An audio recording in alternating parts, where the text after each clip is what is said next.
Does it have to be from the, can you, oh, because my face looks weird from the bottom. So look, the United States conducted this operation with a very clear goal in mind. I haven't got a chance to see a lot of reporting. I don't understand what the confusion is. Let me explain it to you, and I'll do it once again as clearly as possible. Perhaps you'll report it that way.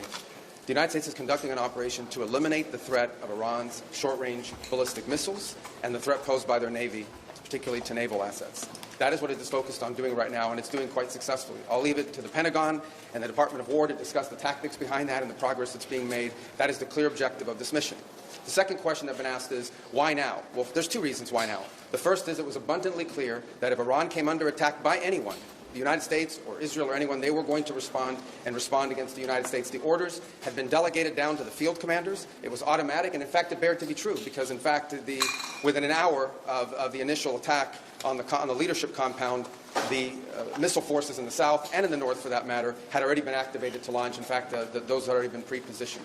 The third is the assessment that was made that if we stood and waited for that attack to come first before we hit them, we would suffer much higher casualties. And so the President made the very wise decision.